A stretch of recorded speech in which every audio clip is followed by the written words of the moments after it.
మెయిన్‌గా ఈ press meet conduct చేయడానికి రీజన్ ఏంటంటే, మే 3వ తారీఖున వచ్చే నెల 3వ తారీఖు సాయంకాలం 6 గంటలకు హైదరాబాద్, సికింద్రాబాద్ ఏరియాలో ప్యాట్నీ సెంటర్‌లోని హరిహర కళాభవన్‌లో క్రైస్తవులకు ప్రత్యేకంగా క్రైస్తవ మెగా కాన్ఫరెన్స్ ఏర్పాటు చేస్తున్నాము. అజయ్ బాబు గారు, నేను కలిసి. సో, ఈ మెగా కాన్ఫరెన్స్‌కి హైదరాబాద్ జంటనగర్‌లో ఉన్నటువంటి క్రైస్తవులందరినీ కూడా ఆహ్వానించటానికి ఈ ప్రెస్ మీట్ ద్వారా ఈ యొక్క ప్రెస్ మీట్ అనేది ఏర్పాటు చేయడం జరిగింది. ఈ ప్రెస్ మీట్‌కి ఈ కాన్ఫరెన్స్‌కి క్రిస్టియన్ మెగా కాన్ఫరెన్స్‌కి ముఖ్య అతిథులుగా అభినయ్ దర్శన్ అనే నేను, పాస్టర్ అజయ్ బాబు గారు, ఎక్స్ ఎంపీ హర్ష కుమార్ గారు, వికేఆర్ గారు, అలాగే సువార్త గాయకులు ఏఆర్ స్టీవెన్సన్ గారు పాల్గొనబోతున్నారు. ఇంకా ఇతరేతర పాస్టర్స్ కూడా ఇన్వాల్వ్ అవ్వబోతున్నారు. సో, క్రైస్తవులందరికీ మేము ఆహ్వానాన్ని పలుకుతున్నాము. వేలాదిగా తరలిరండి. ఈ యొక్క మీటింగ్‌ని జయప్రదంగా జరిగిద్దాం. దేవునికి మహిమకరంగా జరిగించబోతున్నాం. మా ముఖ్య ఉద్దేశ్యం ఏంటంటే, క్రైస్తవులందరూ ఏకమవ్వాలి. క్రైస్తవ సంఘాలన్నీ కూడా ఏకమవ్వాలి. క్రైస్తవుల ఐక్యత వర్ధిల్లాలి అనే కాన్సెప్ట్ మీద మేము ముందుకెళ్తున్నాం. గత కొద్ది రోజులుగా కరెక్ట్‌గా నెల రోజుల క్రితం ప్రవీణ్ పగడాల గారు చనిపోయారు. ఆయన్ని చంపేశారు, హత్య చేయబడ్డారు అని ఎన్నో అనుమానాలు, మేము పలు అనుమానాల్ని మీడియా ముఖంగా వెల్లడిపరిచాము. అయినప్పటికీ కూడా మాకేది కూడా డిపార్ట్మెంట్ వారి నుంచి, గవర్నమెంట్ వారి నుంచి స్పష్టత రాలేదు. ఆ అనుమానాలుగానే ఉండిపోయాయి. ఆ తర్వాత పోస్ట్‌మార్టం రిపోర్ట్ కూడా ఐజీ గారు, అశోక్ గారు రిలీజ్ చేశారు. అందులో కూడా drunk and drive and self accident కింద వాళ్ళు అనౌన్స్ చేసినప్పుడు క్రైస్తవులందరూ కూడా దిగ్భ్రాంతికి లోనయ్యారు. ఉద్రిక్తత వాతావరణం నెలకొంది. అయినప్పటికీ క్రైస్తవులందరి యొక్క ప్రేమ తత్వం తిరగబాటు కాదు కాబట్టి ప్రేమతత్వం చేత మౌనం వహించి ప్రార్థించే వాళ్ళు ప్రార్థించారు, అరిచే వాళ్ళు అరుస్తున్నారు న్యాయం కావాలని, ప్రయత్నించే వాళ్ళు ప్రయత్నిస్తున్నారు. కేఏ పాల్ గారు, మేము పిల్ వేశాము హైకోర్టులో, రిట్ వేశాము హైకోర్టులో. ఆ ప్రాసెస్ నడుస్తుంది. ఈ ప్రభుత్వం ఈ గవర్నమెంట్లో అంతో ఇంతో మాకు నమ్మకం ఏదైనా ఉందంటే జ్యుడిషియల్ మీదనే, న్యాయ వ్యవస్థ మీద నమ్మకం ఉంది కాబట్టి ఎలాగైనా సరే అందులో మాకు న్యాయం దక్కుతుంది. జరిగిన విషయం ఉన్నది ఉన్నట్టుగా నిజానిజాలు బయటకు వస్తాయని మేము నమ్ముచున్నాము. అప్పటి నుంచి, ఆ రోజు నుంచి ప్రారంభమైనటువంటి ఈ యొక్క ఉద్యమం అలాగే కొనసాగుతూనే ఉంది. అయితే మేము ఎందుకు ఈ మీటింగ్ కండక్ట్ చేస్తున్నామంటే, ప్రత్యేకించి క్రైస్తవులందరినీ కూడా ఒక తాటి మీదకి తీసుకురావాలని, క్రైస్తవులందరూ ఏకమవ్వాలని మేము ప్రయత్నం చేస్తున్నాం. మా ప్రయత్నం ఎక్కడ కూడా విఫలం అవ్వదు. మేము ఎలాంటి హాని తలపెట్టలేదు కానీ ప్రభుత్వం మీదకి కానీ జనాల మీదకి కానీ ఎక్కడ ఇబ్బంది కలగకుండా మేము మంచి పోరాటం పోరాడుతున్నాము. నీతిగల పోరాటం పోరాడుతున్నాము. న్యాయం కోసం నిలబడ్డాము. మేము ఈ మీటింగ్స్ హైదరాబాద్లో మాత్రమే కాదు, వైజాగ్లో కూడా ప్లాన్ చేస్తున్నాం.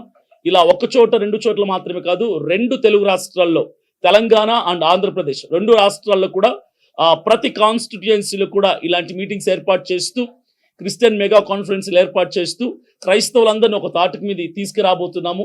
క్రైస్తవుల ఓట్లన్నిటినీ కూడా మేము ఏకం చేయాలన్నటువంటి ప్రయత్నం చేస్తున్నాం తప్ప దీనివల్ల ఎలాంటి హాని కానీ ఎలాంటి ఇబ్బంది కానీ కలుగు చేయాలనే ఉద్దేశం మాది కాదు. కొంతమంది మాట్లాడుతున్నారు, అంటే మీరు క్రైస్తవులను రెచ్చగొడుతున్నారా, హైందవుల మీదకి ముస్లింల మీదకి రెచ్చగొడుతున్నారా? సమస్య లేదు.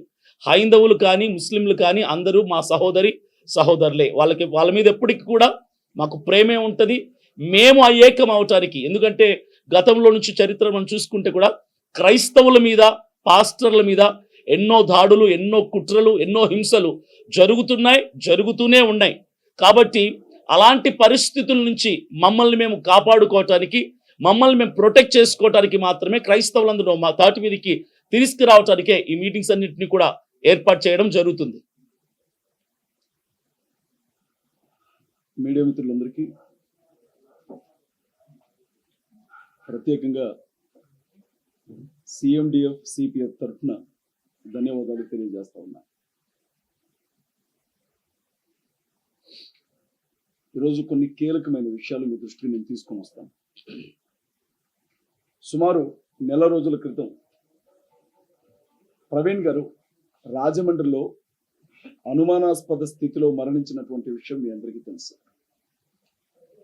ఆ సంఘటన జరిగిన తర్వాత క్రైస్తవ సమాజం అంతా కూడా, మాలో సహజంగా డినామినేషన్స్ ఉంటాయి, సిఎస్ఐ వాళ్ళని, లూథరన్ వాళ్ళని, ఆర్సిఎం వాళ్ళని, పెంతకోస్తు వాళ్ళని, కల్వరి టెంపుల్ అని, కల్వరి ప్రత్యక్షత అని, అనేక రకాల సంఘాలు ఉంటాయి మాలో, రకరకాల డినామినేషన్స్ ఉంటాయి. ఈ డినామినేషన్స్ అన్నిటినీ పక్కన పెట్టి ప్రతి క్రైస్తవుడు కూడా ఒక విషయం తెలుసుకోవాలనుకున్నారు. ప్రవీణ్ పగడాల గారు యాక్సిడెంట్లో చనిపోయారా, ఎవరైనా ఆ మనిషిని చంపి దాన్ని యాక్సిడెంట్గా చిత్రీకరిస్తున్నారా అన్న విషయం గురించి 30 రోజుల పాటు పెద్ద ఎత్తున ఆందోళన జరిగిన విషయం మీకు తెలుసు. ఇంత పెద్ద ఆందోళనలో ఎక్కడా ఒక బస్సు తగలబడలా, ఎక్కడా ఒక లారీ మీద రాయి విసరలా, ఏ రోడ్డు మీద కూడా ఒక టైర్ కాల్లా, ఏ ప్రభుత్వ సంస్థ కానీ ఏ ప్రభుత్వ కార్యాలయానికి కానీ నిప్పు పెట్టలా, కనీసం ఒక రాయి కూడా విసరలా. మా కష్టాన్ని, మా దుఃఖాన్ని, మా బాధని చెప్పుకున్నామే తప్ప ఎవరి మీద ఏ విధమైనటువంటి దాడులకు మేము ప్రయత్నించలా. 30 రోజుల పాటు క్రైస్తవులందరూ ఒకవైపు, రాజకీయ పార్టీలన్నీ మరొక వైపు నిలవబడి చూసుకున్న పరిస్థితిని మేము తట్టుకోలేకపోతా ఉన్నాం. మీరు గమనించండి, ప్రవీణ్ పగడాల గారు చనిపోయినటువంటి ఆ స్థలంలో ఇంకెవరూ ఉండకూడదని నేను మనస్ఫూర్తిగా కోరుకుంటున్నాను. ఎవరికి కూడా ఆ కష్టం రాకూడదు, ఏ కుటుంబం కూడా ఆ కుటుంబ యజమాని కోల్పోకూడదు. కానీ అక్కడ ఒక్కసారి ఆలోచించండి, వేరే మతానికి సంబంధించిన ఏ నాయకుడు చనిపోయి ఉన్నా, వేరే మతాలకు సంబంధించిన ఏ పీఠాధిపతి కావచ్చు, మఠాధిపతి కావచ్చు, మౌలానా గారు కావచ్చు, అలాంటి పరిస్థితుల్లోనే చనిపోయి ఉంటే రాష్ట్రంలో పరిస్థితులు ఎలా ఉండేయో మీ ఊహకే నేను వాటిని వదిలిపెడతా ఉన్నా.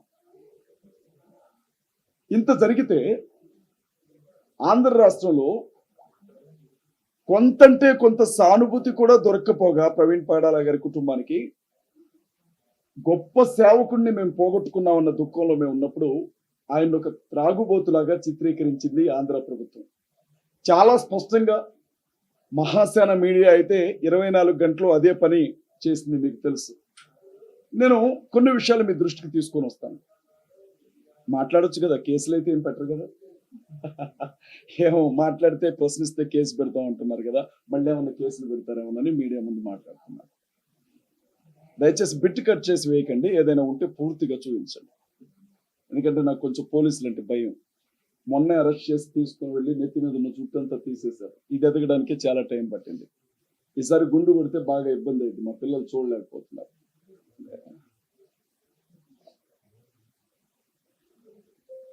ప్రవీణ్ పగడాల గారు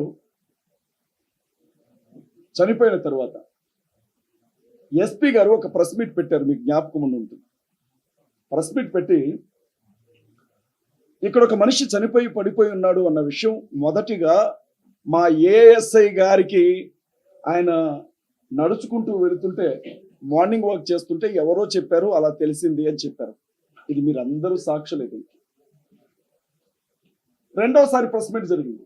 ఐజీ అశోక్ కుమార్ గారు అనుకుంటా, బహుశా ఎస్పీ గారిని పక్కన కూర్చోబెట్టుకొని ఆయన ఒక మాట చెప్పారు. ఏమన్నారంటే, ప్రవీణ్ పగడాల గారి శవం దొరికిన తర్వాత ఎవరో మాకు 101కో 100కో డైల్ చేసి చెప్తే గానీ అక్కడ శవం ఉందన్న విషయం మాకు తెలియదు అని చెప్పారు. ఇద్దరు కూడా, ఎస్పీ గారు ఒకవైపు, ఐజీ గారు ఒకవైపు సంబంధమే లేని స్టేట్మెంట్స్ ఇచ్చారు.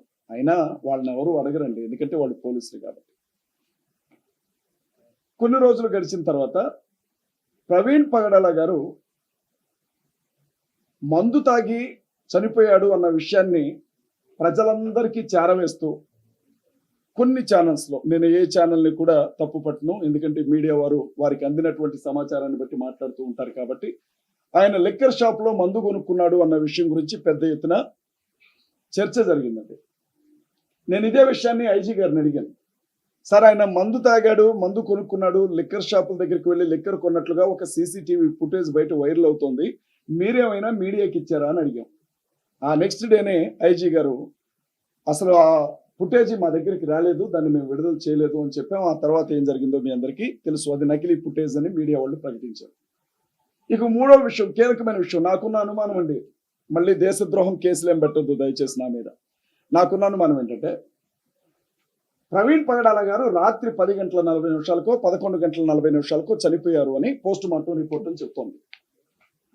ఆ మనిషి రాత్రి 11:40 చనిపోతే ఉదయం 9 గంటల సమయంలో ఆయన ఫోన్ తీసుకొని ఆ ఫోన్ని ఆయన చేతి వేలు ద్వారా అన్లాక్ చేశారు అని చెప్పారు. అంటే డాక్టర్లు ఏమంటున్నారు అని అంటే, ఒక మనిషి చనిపోయిన తర్వాత అతని డెడ్ బాడీ రక్త ప్రసరణ ఉండదు కాబట్టి ఫోన్ లాక్ ని తీయడం అనేది సాధ్యమయ్యే పని కాదు అని కొంతమంది డాక్టర్లు చెప్పారు. నేనేం పండితుడిని కాదు, డాక్టర్ని కాదు, నా అనుమానం మాత్రమే. మళ్ళీ చెప్తున్నాను, దీన్ని సాగ్గా చూపించి నన్ను అభినయన అరెస్ట్ చేయొద్దు. ఐజీ గారు ఏమన్నారు అని అంటే, ప్రవీణ్ పగడాల గారి వేలిముద్రను ఉపయోగించి ఫోన్ ని అన్లాక్ చేసామని చెప్పారు. ఇది సాధ్యమయ్యే పనేనా? ఇది సాధ్యమేనా నేను అడుగుతా ఉన్నా ఒక న్యాయవాదిగా. మనిషి చనిపోయిన 11 గంటల తర్వాత ఆ వ్యక్తి చేతి వ్రేలితో అతని ఫోన్ ని అన్లాక్ చేసి కాల్ చేసామన్నారు. ఇది ఎంతవరకు నమ్మొచ్చు?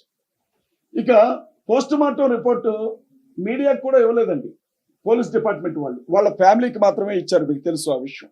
కానీ మాజీ ఎంపీ హర్ష్ కుమార్ గారు పోస్ట్ మార్టం రిపోర్ట్ ని బయటకు తీసుకొని వచ్చారు. వచ్చిన తర్వాత అందులో మనం గమనించినప్పుడు అసలు ఆయన కడుపులో ఆ ప్రేగుల్లో మందు తాగినట్లు వాసనే లేదు అని చెప్పారు. హైదరాబాద్ పట్టణంలో బయలుదేరి హైదరాబాద్లో ఒకసారి, కోదాళ్ళలో ఒకసారి, ఏలూరులో ఒకసారి, విజయవాడలో ఒకసారి తాగిన మనిషి తాగి తాగి తాగి చచ్చిపోతే కడుపు నిండా మందే ఉండాలి. కానీ ఎక్కడ మందు వాసన రాలేదు అని చెప్పి పోస్ట్ మార్టంలో ఉంది. మన ఆయన త్రాగి డ్రంక్ అండ్ డ్రైవ్ లో చనిపోయారు అని ఐజీ గారు చెప్పారు. మరి అంత పెద్ద ఆయన చెప్పినప్పుడు నమ్మాలి కాబట్టి యాక్సిడెంట్ లోనే చనిపోయారని నేను కూడా అనుకుంటున్నాను. కొన్ని అనుమానాలు అయితే అలాగే మిగిలిపోయి ఉన్నాయి. ఇంత పెద్ద ఎపిసోడ్ లో ఇదంతా మీకెందుకు జ్ఞాపకం చేస్తున్నాను అని అంటే, ఇంత పెద్ద ఎపిసోడ్ లో బంగ్లాదేశ్ లో ఎక్కడో దాడులు జరిగాయి అని చెప్పి మాట్లాడిన పవన్ కళ్యాణ్ గారు, ఆంధ్ర రాష్ట్ర ఉప ముఖ్యమంత్రి పవన్ కళ్యాణ్ గారు, బంగ్లాదేశ్ లో హిందువుల మీద దాడులు జరుగుతున్నాయి, ఒక్కడిని కూడా వదిలిపెట్టం వాళ్ళని అనుకుంటూ మాట్లాడారు. మంచిది, మేము కూడా ఆ రోజు ఖండించాం. మన దేశ ప్రజల మీద ఏ దేశంలో కూడా దాడులు జరగడానికి వీల్లేదు అన్నది మా స్టాండ్ కూడా. ఆ తర్వాత కూడా ఆయన ఒక పార్టీ సభను ఏర్పాటు చేసుకున్నారు. జనసేన జయకేతనమా ఏదో ఒక సభ, మీకు ఐడియా ఉంటుంది. ఆ సభలో కూడా ఆయన మాట్లాడుకుంటూ ఎప్పుడో కొన్ని సంవత్సరాల క్రితం అసదుద్దీన్ ఓవైసీ మాట్లాడిన మాటలను ప్రస్తావిస్తూ, మేము అన్ని మతాలను గౌరవిస్తాం, అందరినీ ప్రేమిస్తాం, ద సేమ్ టైం మా హిందువులకు జరుగుతుంది కాబట్టి ఇలా ఉన్నారు, కానీ ఇదే మీ ముస్లింలకు కానీ క్రైస్తవులకు కానీ జరుగుంటే దేశాన్ని మీరు ఏం చేసేవాళ్ళో అందరికీ తెలుసు అని మాట్లాడాడు. ఇప్పుడు నేను పవన్ కళ్యాణ్ గారిని ఒక మాట అడుగుతా ఉన్నా. 30 రోజులు మీరు పార్టీ అధ్యక్షులు, రాష్ట్రానికి ఉప ముఖ్యమంత్రి, అనేక శాఖలకు మంత్రివర్యులుగా ఉన్నారు. నోరు తెరచి ఒక్కసారంటే ఒక్కసారైనా మీడియా చిట్ చాట్లోనైనా ప్రవీణ్ గారి కుటుంబానికి సానుభూతిని తెలియచేశారా? ప్రవీణ్ గారి కుటుంబానికి సింపతి, కనీసం ఒక మనిషి, సాటి మనిషి చనిపోయాడు, ఓహో బహుశా అక్కడ ఆవు చనిపోయి ఉంటే మాట్లాడేవాడు. మాట్లాడడం కాదు, నడి రోడ్ల మీద ధర్నాలు కూడా చేసేవాడు. కానీ అక్కడ చచ్చిపోయింది ఒక పాస్టర్, అది కూడా ఆఫ్టర్ ఆల్ ఒక దళితుడు కాబట్టి మాట్లాడలేదు. మీరు ఆఫ్టర్ ఆల్ అంటున్న ఆ పాస్టర్ కొన్ని లక్షల మంది, కొన్ని కోట్ల మంది క్రైస్తవుల గుండె చప్పుడుగా ఉన్నాడు అన్న విషయాన్ని ఈరోజు నేను పవన్ కళ్యాణ్ గారికి చెప్తా ఉన్నా. పవన్ కళ్యాణ్ గారు స్పష్టంగా జ్ఞాపకం ఉంచుకోవాలి. పిఠాపురంలో ఎస్సీ మాలపల్లి, మీ అందరికి తెలుసు, మాలలందరినీ కూడా వెలేశారు. వాళ్ళకి సరుకులు అమ్మలేదు, తినడానికి తిండి దొరకనివ్వలేదు, అన్నీ చేస్తే నియోజకవర్గంలో ఎమ్మెల్యే అయ్యుండి కనీసం ఆ విషయం గురించి మాట్లాడినా. ఇవాళ ఆయన దేశం గురించి, ధర్మం గురించి మాట్లాడుతూ ఉన్నాడు. నేనేమంటున్నానంటే, మరి నీ కోసం క్రైస్తవులు ఎంతో మంది ఓట్లేశారు, జనసేన జెండాలు పట్టుకొని క్రైస్తవులు కుర్రాళ్ళు తిరిగారు, నీ అభిమానులు ఉన్నారు, వారికి నువ్వేం సమాధానం చెప్పబోతున్నావు, లేకపోతే మేము నీకు ఎలాంటి సమాధానం ఇస్తాను నువ్వు చూడాలనుకుంటున్నావు అని నేను అడుగుతా ఉన్నా పవన్ కళ్యాణ్ గారు. ఇక రెండో విషయం, పవన్ కళ్యాణ్ గారు మాట్లాడలేదంటే వదిలేయండి. జగన్మోహన్ రెడ్డి గారు అండి, క్రైస్తవులందరూ బాగా ఇష్టపడతారండి జగన్మోహన్ రెడ్డి గారిని. జగన్మోహన్ రెడ్డి గారు వ్యక్తిగతంగా ఆయనకు వచ్చిన ఇమేజ్ కాదు అది. రాజశేఖర్ రెడ్డి గారి ఏకైక కొడుకు కావడం, రాజశేఖర్ రెడ్డి గారు దుర్మరణం చెందటం, ఆ విధంగా ఆయన ప్రజల్లో సానుభూతిని తీసుకున్నాడు, వారసత్వాన్ని, లెగసీని తీసుకున్నాడు. ఆయన అనేక సార్లు చెప్పాడు, మీరు వినే ఉంటారు, నేను ఒక క్రైస్తవుణ్ణి, నేను బైబిల్ని నమ్ముతాను, నేను 4 గోడల మధ్య ప్రార్థన చేసుకుంటాను, మా అమ్మ ఒక క్రైస్తవురాలు అని అనేక సందర్భాల్లో చెప్పారు. నేను ఆయన ఏమడుగుతున్నానంటే, మీరు ఒక మాజీ ముఖ్యమంత్రి, మీరు ఒక పార్టీ అధ్యక్షుడు, 5 సంవత్సరాలు ముఖ్యమంత్రిగా పనిచేసినటువంటి వ్యక్తి మీరు ఏ క్రిస్టియన్ కమ్యూనిటీని, ఏ క్రిస్టియన్ రిలీజియన్ ఓన్ చేసుకుని అనేక సందర్భాల్లో సుమారు అండి, మీరు నమ్మండి, 1,60,00,000 అనధికారిక ఓటింగ్ ఉంది ఆంధ్రాలో క్రిస్టియన్స్ ది. 1,60,00,000 అనధికారిక ఓటింగ్. సర్టిఫికెట్స్ లో చాలా మంది హిందువులుగానే ఉన్నారు, కానీ వాస్తవంగా వాళ్ళు క్రిస్టియన్స్ గా ఉంటారు. చాలా మంది అనుకుంటారు మాలమాదిగలు మాత్రమే క్రిస్టియన్స్ అనుకుంటారు. అది తప్పండి. బీసీల్లో క్రిస్టియన్స్ ఉన్నారు, ఎస్టీలో క్రిస్టియన్స్ ఉన్నారు, కమ్మల్లో క్రిస్టియన్స్ ఉన్నారు, రెడ్లలో క్రిస్టియన్స్ ఉన్నారు, వెలమల్లో క్రిస్టియన్స్ ఉన్నారు, రిలీజియన్ పరంగా అనేక కులాల్లో క్రిస్టియన్స్ ఉన్నారు. వీళ్ళందరూ కూడా జగన్మోహన్ రెడ్డి గారిని ఎవరేమనుకున్నా మావాడు అనుకొని పల్లకిలో తీసుకొని వెళ్ళి ముఖ్యమంత్రి పదవిలో కూర్చోబెడితే, మణిపూర్లో అంత పెద్ద విధ్వంసం జరిగినప్పుడు భారతీయ జనతా పార్టీకే మద్దతు పలికాడు తప్ప వ్యతిరేకంగా ఓటు వేయాల. అప్పుడే అందరి మనసు విరిగిపోయింది దాని మీద. కానీ తన సొంత రాష్ట్రంలో ఒక గొప్ప దైవజనుడు అనుమానాస్పద స్థితిలో చనిపోయి ఉంటే నోరు తెరచి ఇది హత్యనా, ఇది యాక్సిడెంట్నా, నా తోటి క్రైస్తవులు, నన్ను గెలిపించిన వారు, నాకు అండగా నిలబడిన వారంతా ఏడుస్తున్నారు, ఏడవడమే తప్ప ఏమీ చేయడం చేతగాని వాళ్ళు, నేను మాట్లాడాలని ఒక్క మాట కూడా జగన్మోహన్ రెడ్డి మాట్లాడలేదు. నేను అడిగాను జగన్మోహన్ రెడ్డి గారిని, కనీసం ఇది 2 రాష్ట్రాల సమస్య అయిపోయింది. ఆ మనిషి ఏమో తెలంగాణలో బ్రతికే మనిషి, చనిపోయిందేమో ఆంధ్రాలో చనిపోయాడు. తెలంగాణ ప్రాంతంలోనికి ఆయన శవాన్ని తీసుకుని వచ్చినప్పుడు నువ్వు పార్టీ అధ్యక్షుడిగా రాకపోయినావు, మాజీ ముఖ్యమంత్రిగా రాకపోయినావు, కనీసం ఒక క్రైస్తవుడిగా ఆ ఇంటికి సానుభూతి తెలపడానికైనా రాలేకపోయావు. నీ కాళ్ళేమైపోయాయని నేను అడుగుతా ఉన్నాయి వాళ్ళ జగన్మోహన్ రెడ్డి. నేను వాళ్ళు చెప్తా ఉన్నా, మాజీ ముఖ్యమంత్రి జగన్మోహన్ రెడ్డి గారు, వైఎస్ఆర్ కాంగ్రెస్ పార్టీ అధ్యక్షుడు జగన్మోహన్ రెడ్డి గారు, క్రైస్తవుల దెబ్బ ఎలా ఉంటుందో చూపిస్తాను, కాసుకోండి, సవాల్ చేసి చెప్తా ఉన్నా జగన్మోహన్ రెడ్డికి. ఇన్ని రోజులు భుజాల మీద నేను మోసినాం కదా, ఈ భుజాల మీద నుంచి నిన్ను నేల మీద ఎట్లా పడగొడతామో కూడా జగన్మోహన్ రెడ్డి చూసుకోవాలా. జగన్మోహన్ రెడ్డికి ఒక్క ఓటు కూడా పడనివ్వండి మేము చెప్తా ఉన్నాం. ఆంధ్ర రాష్ట్రంలో చాలా మంది అనుకుంటున్నారు జగన్ డబ్బులు ఇచ్చి మీటింగ్లు పెట్టిస్తున్నాడు అని అనుకుంటున్నాడు. జగన్మోహన్ రెడ్డి గారికి 2 లక్షల కోట్లు 3 లక్షల కోట్లు ఆస్తున్న మా ఆత్మగౌరవం ఉందది మాకు వెంట్రుకతో సమానం. చేతులు చాపి వాళ్ళ దగ్గర వీళ్ళ దగ్గర డబ్బు తీసుకుని ఒక మనిషి చావుని ఉపయోగించుకోవాలనుకునే దుస్థితికి మేము ఇంకా దిగజారలేదు. జగన్మోహన్ రెడ్డి చంద్రబాబు నాయుడు గారినైనా మర్చిపోతామేమో, పవన్ కళ్యాణ్ అయినా మర్చిపోతామేమో, పురంధేశ్వరి గారినైనా మర్చిపోతామేమో, జగన్మోహన్ రెడ్డి గారిని మాత్రం మేము మర్చిపోండి. ఆయనకి ఖచ్చితంగా రివర్స్ గిఫ్ట్ ఇస్తాం, రిటర్న్ గిఫ్ట్ ఇస్తాం. మేము ఈ విషయం చాలా స్పష్టంగా చెప్పాలనుకునే ఈరోజు మేము ప్రెస్ మీట్ ఏర్పాటు చేస్తాం. ఇంకొక విషయం చెప్తా ఉన్నాను నేను, మన తెలంగాణలో ఇక చంద్రబాబు గారి గురించి చెప్పేది ఏముందండి, మీ అందరికీ తెలుసు. ఆయన క్రైస్తవులకు ప్రత్యేకంగా ప్రేమించేవాడు కాదు, క్రైస్తవుల్ని పెద్దగా ద్వేషించేవాడు కాదు అని అంటూ ఉంటారు. కానీ వాస్తవం ఏంటంటే దళితులుగా పుట్టాలని ఎవరు కోరుకుంటారు అని చెప్పిన ఏమంటారు వాటిని, వజ్రాల, ఆ వజ్రాల లాంటి పదాలు ఆయన చెప్పినవే. ఇంకొక మాట కూడా అన్నాడు ఆయన, చంద్రబాబు నాయుడు గారు, హిందువులు బై బర్త్ హిందువులుగానే ఉన్నారు, ముస్లింలు బై బర్త్ ముస్లిమ్స్ గానే ఉంటారు, క్రైస్తవులు మాత్రం డే బై డే వీళ్ళు పెరుగుతూ పోతున్నారు, దేవాలయాల దగ్గరకు వచ్చి కూడా వీళ్ళు మత మార్పిడి చేస్తారు అని చెప్పి మాట్లాడినటువంటి ఆ గొప్ప శాంతి దూత పదాలను మేము ఎప్పుడూ జ్ఞాపకం ఉంచుకుంటాం. చంద్రబాబు నాయుడు గారు నిన్నగాక మొన్న వీరయ్య చౌదరి గారు ఎవరో చంపేశారు. చక్కగా చంద్రబాబు నాయుడు గారు వెళ్ళిపోయి ఆ ర్యాలీలో ముందు నడిచి అటొక ఫోటో ఇటొక ఫోటో పట్టుకొని నడిచిన ఆయన ఎప్పటి వరకు కనీసం ప్రవీణ్ పాడాల గారు చనిపోతే ఆ ఇంటికి మగదిక్కు లేదు, వెళ్ళి ఆ తల్లిని ఒక అన్న స్థానంలోనో తండ్రి స్థానంలోనో నిలబడి 4 ధైర్యం చెప్పే మాటలు చెప్పొద్దామని అనుకోలే. చంద్రబాబు నాయుడు గారు ఇక మీరు గుర్తుపెట్టుకోండి, పవన్ కళ్యాణ్ గారు కావచ్చు, బీజేపీ కావచ్చు, జాకీలు పెట్టి లేపినా మిమ్మల్ని ముఖ్యమంత్రి కానివ్వు ఆంధ్రాలో. నేను చాలా స్పష్టంగా చెప్తా ఉన్నా, క్రైస్తవులందరి తరపున చెప్తా ఉన్నా, నేను ఒంటరిగా చెప్పట్లా, క్రైస్తవులందరి గుండెల్లో ఉండే బాధను చెప్తా ఉన్నా. ఎన్ని జాకీలు పెట్టినా ఎన్ని నినాదాలు చేసినా చంద్రబాబు నాయుడు గారు ఆంధ్ర రాష్ట్రంలో ముఖ్యమంత్రిగా ఉండడం ఇదే చివరిసారి. మీడియా మిత్రులకి మేము చెప్తా ఉన్నాం. రేవంత్ రెడ్డి గారండి ఈ మాట చెప్పిన తర్వాత నేను నెక్స్ట్ నా అరెస్ట్ దగ్గర కూడా వస్తాను. రేవంత్ రెడ్డి గారు మన చిలకూరు బాలాజీ టెంపుల్ చాలా ఫేమస్ కదండి, వేసాల దేవుడు అని అంటారు ఆయన. ఆ టెంపుల్ పూజారి గారిని వీర రాఘవరెడ్డి ఆయన పేరేదో ఉంది, ఆయన పట్టుకొని కొడితే ప్రతిపక్షాలు కదిలాయి, అధికార పక్షాలు కదిలాయి, కేసులు నమోదు చేశారు, అరెస్ట్ చేశారు. రేవంత్ రెడ్డి గారు ఫోన్లో మాట్లాడారు, మీరు భయపడకండి రంగరాజన్ గారు, నేను మీకు తోడుగా ఉన్నాను అని చెప్పారు. నేను కాంగ్రెస్ పార్టీలో ప్రచార కమిటీ స్టేట్ కోఆర్డినేటర్గా ఉన్నానండి, ఇప్పుడు కూడా ప్రజెంట్ కూడా. ఇంకా నేను రాజీనామా చేయలేదు, ఈ వేదిక మీద నేను దాన్ని ప్రకటించబోతున్నాను. అలాంటి రేవంత్ రెడ్డి గారు తెలంగాణకి సంబంధించిన ఒక మనిషి దిక్కులేని స్థితిలో అక్కడ ఒక శవంలా పడిపోయి ఉంటే ఏం జరిగిందని ఒక్క మాట కూడా మాట్లాడలేదండి రేవంత్ రెడ్డి గారు.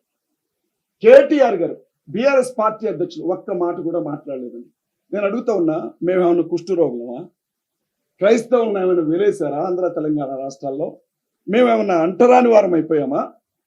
మమ్మల్ని మీరు ముట్టుకుంటే, మా గురించి మాట్లాడితే కూడా మీకు మైలు తగులుతుందా అని నేను అడుగుతా ఉన్నా ఇవాళ. అంటే మేము ఓట్లు వేయడానికి తప్ప క్రైస్తవులు దేనికి పనికిరాదా సార్? మేము పిచ్చోళ్ళం సార్. మా పాస్టర్లు ఏం చెప్తారో తెలుసా? సంఘాల్లో ఏమంటారో తెలుసా? మనకు రాజకీయం ఎందుకు అని అంటారు.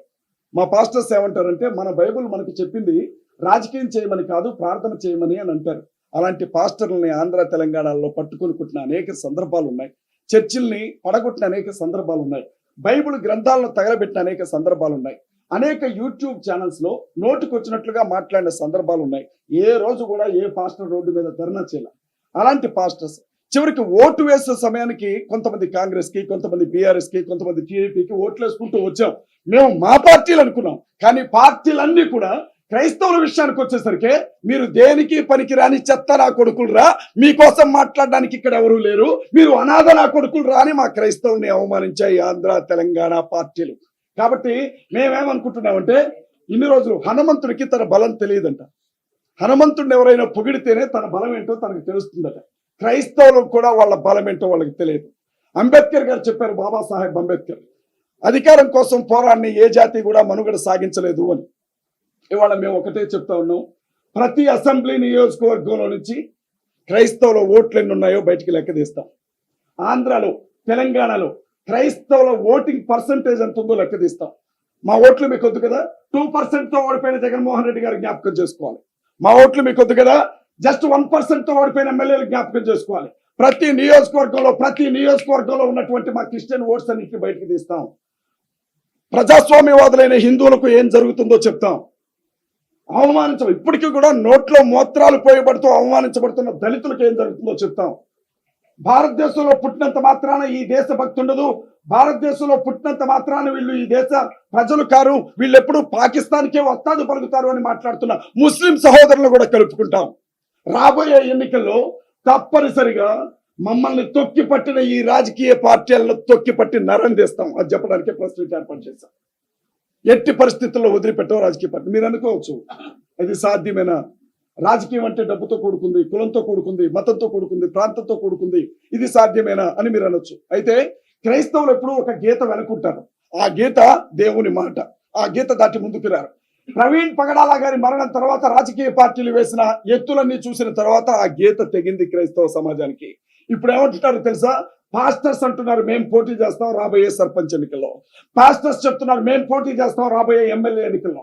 మా ఒక్క ఓటు ఈ రాజకీయ పార్టీలకు పడ్డా మేము వ్యభిచారం చేసినట్లే. ఒక్క ఓటు కూడా ఆంధ్ర తెలంగాణలో వాళ్ళకి పడలేమో, ఎట్టి పరిస్థితుల్లో వాళ్ళకి మా సపోర్ట్ దొరకదు అని చెప్తున్నారు. యునైట్ చేస్తాం ఖచ్చితంగా. ఇంకొక విషయం చెప్తాను, అవి చెప్పనా? నన్ను అరెస్ట్ చేసిన విషయం మీ అందరికీ తెలుసు. మీకు చాలా అనుమానాలు ఉంటాయి, మీరు నన్ను చాలా ప్రశ్నలు అడుగుదామని ఫిక్స్ అయిపోయి ఉంటారు. ఆల్రెడీ మేనిఫెస్టో తయారై ఉంటుంది మీ దగ్గర, నాకు తెలుసు ఆ విషయం. నన్ను ఎందుకు అరెస్ట్ చేశారో చెప్తాను. ఫస్ట్ అరెస్ట్ చేయొచ్చో లేదో తర్వాత సంగతి. ఒక యూట్యూబ్ ఛానల్లో డిస్కషన్ జరుగుతుంది. రాధా మనోహర్ దాస్ అనే ఒక వ్యక్తి బైబిల్ గ్రంథాన్ని బొకడా బైబిల్ అన్నాడు. నేను ఈ పదాలు ఉపయోగించకూడదు, నన్ను క్షమించండి. అదే బైబిల్ గ్రంథాన్ని, అమ్మ ఆడబిడ్డలు ఉన్నారు నన్ను మన్నించండి, మీ బ్రదర్ అనుకోండి, లంజల పుస్తకం అన్నాడు బైబిల్ గ్రంథాన్ని.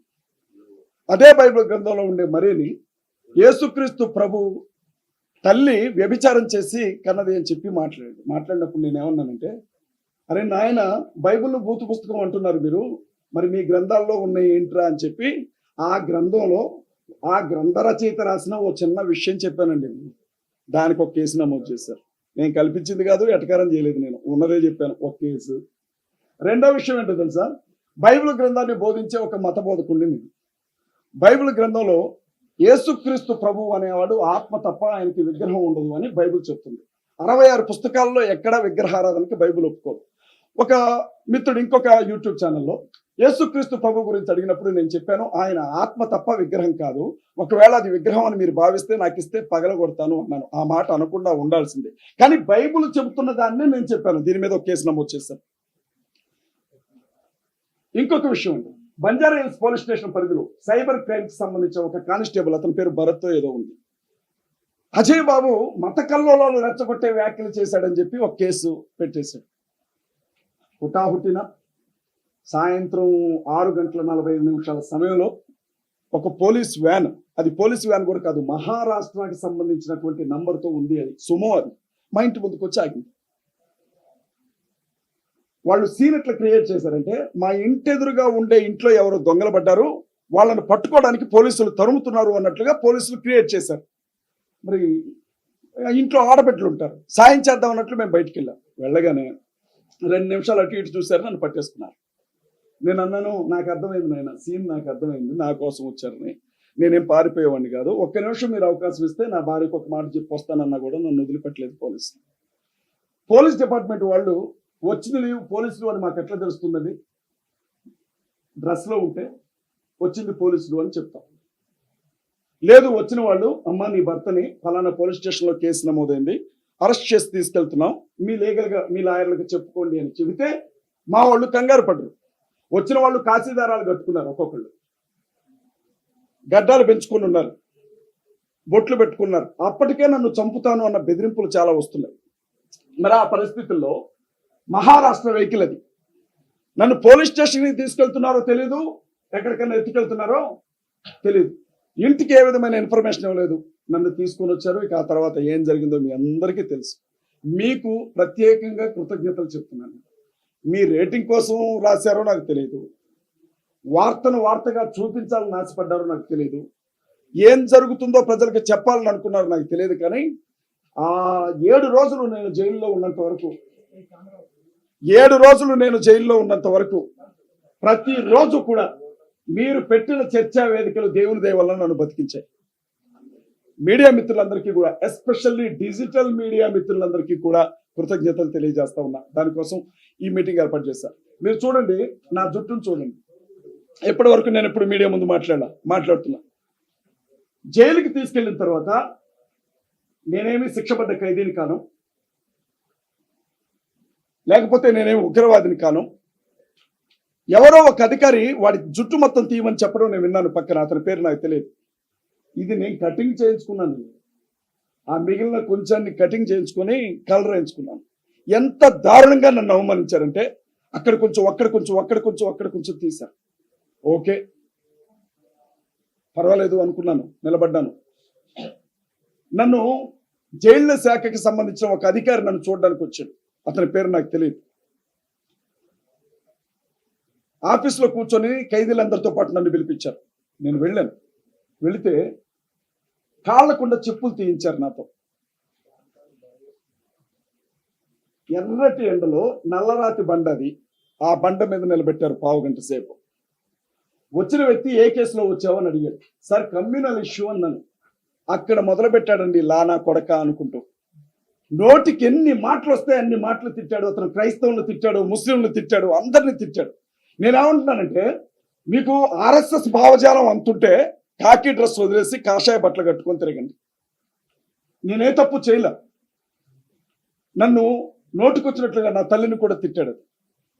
చాలా ఇబ్బంది పడ్డానండి. ఇంకో విషయం కూడా మీడియా మిత్రుల ద్వారా నేను ప్రజలకు చెప్పాలి. నన్ను అరెస్ట్ చేసి తీసుకొని వెళ్ళినప్పుడు నేను నైట్ డ్రెస్ నైట్ ప్యాంట్ మీద ఉన్నాను. 5 రోజుల పాటు మేడం అవే డ్రెస్లో ఉంచారు నన్ను. ఒక్క జత నా బట్టలు ఇవ్వమంటే ఇవ్వలేదు నాకు. 5 రోజులు. నా తోటి ఖైదీలందరూ చెప్తారు. కటింగ్ చేసిన తర్వాత ఒళ్ళంతా షర్ట్ గుచ్చుకుంటా ఉంటే, ఒక్క షర్ట్ తెచ్చుకుంటా సార్ అంటే ఊరుకోవాలా. నేనేం తప్పు చేశానండి? క్రైస్తవులు కూడా మనుషులే, బ్రతకనివ్వండి అని అడిగాను. ప్రవీణ్ పగడాల గారి మరణం వెనకున్న రహస్యాలేంటో బయటికి రావాలి అన్నాను. మీరు మమ్మల్ని తిడితే ఊరుకోము, మేము కూడా భారతీయులమే, మాకు హక్కులు ఉన్నాయని అడిగాను. ఇది నేను చేసిన తప్ప? ఇంత జరిగాక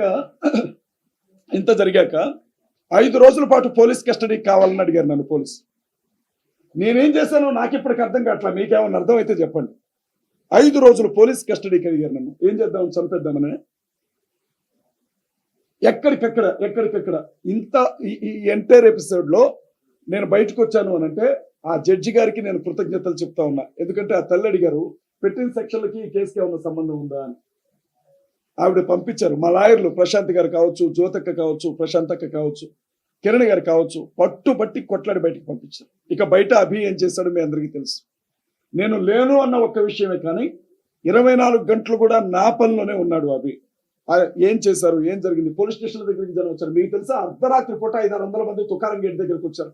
ఉప్పల్ పోలీస్ స్టేషన్ దగ్గరకు వచ్చారు. స్టేషన్లు మార్చుకుంటూ నాకు అనిపించింది, ఓరి నాయన, న్యాయం గురించి మాట్లాడితే ఇంత ఇబ్బంది పెడతారా అని అనిపించింది. నేను ఏడ్చేశాను కదా. ఎందుకు ఏడ్చానంటే, నాకు 2 పిల్లలండి. సంవత్సరాల బాబు, నువ్వు చూసావుగా తల్లి, 5 సంవత్సరాల పాప. ఆ పిల్లలు నువ్వు వెళ్ళొద్దు డాడీ అని నా కాళ్ళు పట్టుకొని నా పెద్ద బిడ్డ ఏడుస్తుంటే నన్ను లాక్కుని వెళ్ళిపోయారు. అది వీళ్ళు స్టేషన్కి వచ్చి చెప్తే తట్టుకోలేకపోయాను. నేను ఎలా ఉన్నాను, శేషు సినిమాలో రాజశేఖర్ని కానీ చేస్తారే అలా చేశారు నన్ను. కృతజ్ఞత జనశాఖ అధికారులకి కృతజ్ఞతలు చెప్తా ఉన్నా. ఆల్రెడీ మా లీగల్ టీం కేసు వేసింది, వాళ్ళ మీద ఎంక్వైరీ జరుగుతూ ఉంది. ఖమ్మం కమిషనర్ గారి మీద, జైలు శాఖ డీజీ మీద హ్యూమన్ రైట్స్ కమిషన్ లో కంప్లైంట్ ఫైల్ చేశారట ఎవరో మహానుభావులు. కృతజ్ఞతలు చెప్తా ఉన్నా. ఎంక్వైరీ జరుగుతూ ఉంది. బయటకు వచ్చాను, మళ్ళీ బెదిరింపులు. పోలీసులు ఏమంటారంటే, నేను జైలుకి వెళ్ళడానికి ముందు 5 మీద ఎఫ్ఐఆర్ ఫైల్ చేయించామండి మేము. రాధా మనోహర్ దాస్ ఒకతను, హమారా ప్రసాద్ ఒకతను, లలిత్ కుమార్ సుగ్గుణ ఒకతను, రాజేష్ మహాసేన మహాకూటమి రాజేష్ ఒకతను, ఇంకెవరు మొత్తం వచ్చింది ఆ బ్యాచ్, కరుణాకర్ సుగ్గుణ, హమారా ప్రసాద్. ఈ బ్యాచ్ మీద గౌరవనీయులైన పోలీస్ అధికారులు ఏమంటారంటే, వీళ్ళ పేర్లు తప్ప నాకు ఇంటి అడ్రస్లు తెలియవు కాబట్టి వాళ్ళ ఫోన్ నెంబర్ రాశాను. రాస్తే ఫోన్ నెంబర్లో నుంచి, ఈ నెంబర్ల నుంచి అజయ్ బాబుకి ఏమన్నా కాల్స్ వచ్చాయా లేదా అని చెప్పి చెక్ చేసి ఏ కాల్స్ రాలేదంట. అందుకని చెప్పి కేసు పక్కన పెట్టారట. నేను అందులో ఈ ఫోన్ నెంబర్ నుంచి నన్ను బెదిరించారని రాయలా, వీళ్ళ అనుచరులు నన్ను బెదిరిస్తున్నారు అని చెప్పి రాసిన. పోలీసులు ప్రాణం పోయే ప్రమాదంలో నేనున్నానని చెప్తే, నేను ఎవరి మీద కేసు పెట్టానో వాళ్ళ మనుషులు, మీరు ఎవరో పాస్టర్ కేసు పెట్టాడు అజయ్ బాబు మీద అనే చర్చ జరిగింది కదా. వాడు పాస్టర్, వాడి పేరు ఆరోగ్య స్వామి. పాస్టర్ జోసెఫ్ కాదు, గడిది గుడ్డు కాదు, రాధా మనోహర్ దాస్ శిష్యుడు అతను, హిందూ అతను. అతని చేత కేసు పెట్టించారు. ఇన్ని జరిగాయమ్మా. రాజకీయ నాయకులను చూశాను, పోలీస్ అధికారులను చూశాను, జైలు అధికారులను చూశాను, మీడియా మిత్రులు చేసిన సహాయాన్ని చూశాను, మా అభిని చూశాను. ఖమ్మంలో సభ జరిపాం, కడపలో సభ జరిపాం. మేము ఒక్కటే అనుకున్నాం, ఉన్న విషయం చెప్తా ఉన్నా. ఈ సమయంలో రేవంత్ రెడ్డి గారికి కృతజ్ఞతలు చెప్తూ, మీ కాంగ్రెస్ పార్టీ నాకు ఇచ్చినటువంటి ప్రచార కమిటీ రాష్ట్ర సమన్వయకర్తకి తిలోదకాలు వదిలిపెడుతున్నాను. మీకు దండం, మీ కాంగ్రెస్ పార్టీకి ఒక దండం. నెక్స్ట్ ఎలక్షన్స్ లో మీరు ఎలా గెలుస్తారో నేను కూడా చూస్తాను. ఓపెన్ గానే చెప్తున్నాను. గౌరవనీయులైన ముఖ్యమంత్రి వర్యులకి, గౌరవనీయులైన రాష్ట్ర మంత్రులకి చెప్తున్నాను.